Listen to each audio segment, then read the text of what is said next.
welcome back to Voyage of a Time Wanderer. Today I am here to share a Friday Reads for the upcoming long weekend.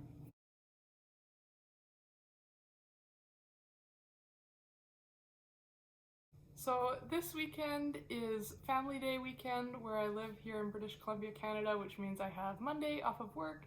So I'm looking forward to having a little bit extra reading time, and I thought I would share the books that I'm currently reading and the books that I'm planning to start very soon. I really like doing these Friday Reads more casual style videos, but I looked back in horror and realized it had been quite a while since I'd done one. I did them kind of semi-regularly through 2021, but when I looked back it looked like I didn't do a single Friday Reads video in 2022, which is a bit of a travesty that I would like to rectify this year. I'm hoping to have more regular Friday Reads videos, like at least maybe once or twice a month, if not more frequently. So without further ado, let me get into my Friday Reads, and I have 5 books that I am either in the middle of or planning to start this weekend. So I'll start with nonfiction, and I'm quite excited about this first nonfiction title, and that is Looking for the Hidden Folk: How Iceland's Elves Can Save the Earth by Nancy Marie Brown. This is a fairly new publication. It just came out at the end of 2022, and Nancy Marie Brown is one of my very favorite nonfiction authors. I've read 2 of her books previously. I read Ivory Vikings, The Mystery of the Most Famous Chessmen in the World and the Woman Who Made Them. And then I've also read The Far Traveler, Voyages of a Viking Woman, and both of these are like some of my very favorite nonfiction books ever. They're both fascinating and an interesting blend of kind of current travel writing with really well done and interesting narrative nonfiction writing and descriptions about life in Scandinavia in kind of the Viking Age and transitioning into the early Middle Ages. So while a book about Iceland's elves is not something that I would have automatically picked up, because it's a Nancy Marie Brown book, I'm picking it up and thinking that I might really enjoy it.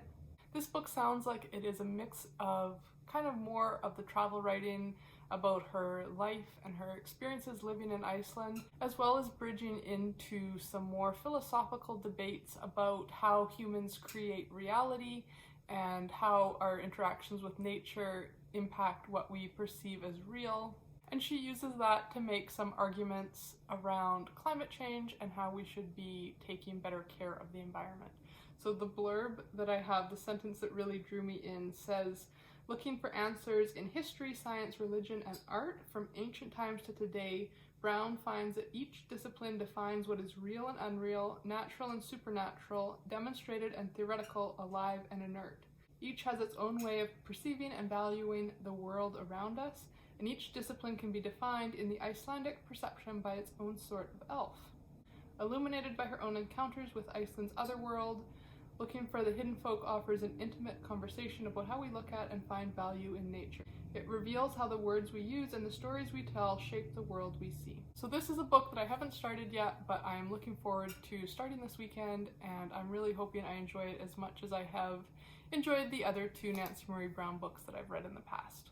And then the other nonfiction title that I have on the go right now is a piece of theological nonfiction, and that is Lord Have Mercy, The Healing Power of Confession by Scott Hahn. This is a book about the Catholic theology of confession, as well as the history behind the sacrament of confession and its Jewish roots. I'm quite close to being done with this, actually. I think I have like 2 chapters left. I'm here, but a lot of this is appendix, so I think I only have this much more to finish reading, and this is a book that I really want to get finished up before Ash Wednesday next week, because I have a whole Lent TBR and I want to have my current theological nonfiction finished up so I can start fresh with my Lent reading. So this book is definitely a priority to get finished this weekend. And then I have 3 fiction books that I either have on the go or am looking to start this weekend.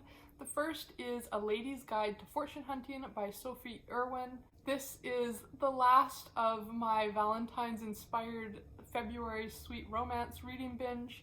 This is a closed-door, Regency-era historical romance, and we are following Kitty Talbot, who is orphaned at the age of 21 and left with some sizable debt and 4 younger sisters to take care of, and so she has to go to London to stay with her aunt and try to make a good marriage within about 2 or 3 months during the London season.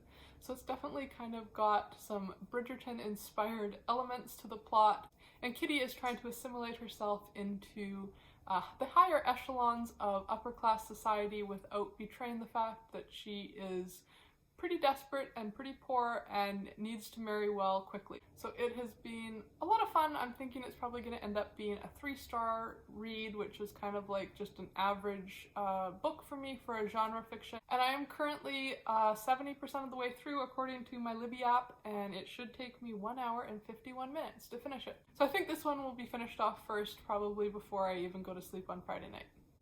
And then the other book that I already have on the go is Any No One Blood by Lawrence Hill. This is one of the picks off of my 5-star prediction historical fiction TBR for 2023. I'll link that whole video in the cards.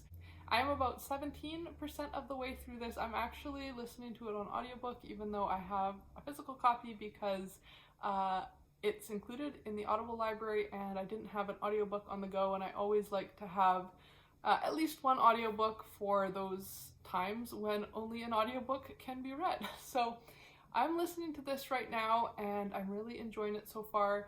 I chose specifically to pick this book up this month because it's Black History Month and Lawrence Hill is a Black Canadian author, and this book is really all about the Black and biracial experience in Canada through about 150 years of our main character's family tree. Our main character is Langston Kane IV, and so we are learning about the 3 Langston Kanes that precede him. And he's kind of going through a bit of a midlife crisis. His wife had a miscarriage and then they ended up splitting up. So he's in his late 30s-ish and kind of not sure what his place in the world is and a little bit disappointed, realizing that he's not going to make something spectacular of his life. And so he really wants to learn more about his family history. He's heard kind of some of these stories and myths from his father growing up, but he wants to know more and wants to know about some parts of the story that his father hasn't shared with him. So after he gets fired from his government job because he sabotages a minister's speech, which as a poli-sci nerd is just really fun. Whenever I start reading Canadian fiction, I want to read more Canadian fiction because it's just so enjoyable to have all the little cultural references be Canadian versus American or British that I maybe wouldn't even pick up on, but just knowing like the companies, the bank chains, the street names that they're referencing, it's always so fun. And just, you know, the political system that he's a part of, it as someone who's worked in government was really entertaining to read that first part. And now I'm at the point where, you know, he's washed up, going through this midlife crisis, recently fired, and he decides he's going to go down to the States to visit his estranged aunt and kind of dig into his family history. So this is about to turn into kind of like an ancestry research novel, which I think I'm going to absolutely love. The flap says that when he gets to his Aunt Mill's house, he finds boxes crammed with family documents, and with these he begins to set out to reconstruct the lives of his ancestors, beginning with his own parents' struggle against segregation in Canada, moving back in time to the story of his great-great-grandfather, a supposed hero in John Brown's famous anti-slavery raid on Harper's Ferry, Virginia. Langston discovers a long line of relatives in a constant battle for their rights and dignity. So I've been really enjoying reading a book that is so focused on the Black and biracial experience in Canada. I haven't read very many books dealing with that issue from a Canadian perspective, so that's been really interesting. And of course, having that ancestry research element to the story is like an added bonus. Lawrence Hill is an author that has written one of my very favorite books of all time, which is The Book of Negroes, and so I'm really excited to get into some of his other writing. This book is very different than that so far, but I'm still really enjoying his writing. And like I said, I'm about 17% of the way through according to my app. I have 6 hours and 41 minutes left at the slightly sped up rate that I'm listening to it. So I don't know if I'll get this book fully finished by the end of the weekend, but I'm hoping to put a good dent on it. And then the last book that I'm hoping to start this weekend is The Heir of Redclyffe by Charlotte Mary Yonge. I'm planning to start this book after I finish The Lady's Guide to Fortune Hunting because I don't want to have kind of 2 19th century stories going on at the same time. This is a Victorian classic that I am reading for Kate Howe's Patreon book club, so I don't know a whole ton about it because it was just selected as our book club pick. But Kate did do a reel recommending 5 reasons to read it last Victober, and she said it has lots of seasonal writing, which is something that I really like, as well as kind of cozy domestic, just living with the characters. So that's something that I really appreciate in classics. And she also recommended it for fans of Louisa May Alcott or Lucy Maud Montgomery, who are 2 of my favorite authors, so that is definitely high praise. And I believe our main character is called Guy Morville, and he is the heir to the Redclyffe estate, hence the title, as well as his cousin Philip, and the 2 of them are in love with a pair of sisters, Amy and Laura, and we are following the 4 of them as they reach adulthood and come of age and kind of deal with the various conundrums that come with growing up. Charlotte Mary Yonge is one of the Victorian authors that I haven't explored yet, so I'm looking forward to starting the Heir of Redclyffe this weekend. I've heard that it has a little bit of a slower start, so I'm glad to know that going in so I can prepare myself to not be necessarily gripped by the plot right away, but to know that it is a novel that by the end is definitely worth the reward of the reading journey. So that wraps up my Friday Reads video. Those are the 5 books that I either have on the go and I'm hoping to finish up this weekend, or am hoping to start this weekend. I would love to know what books you currently have on the go, and I hope you all have a lovely weekend. So until next time, enjoy wandering through the pages of a good book. Bye.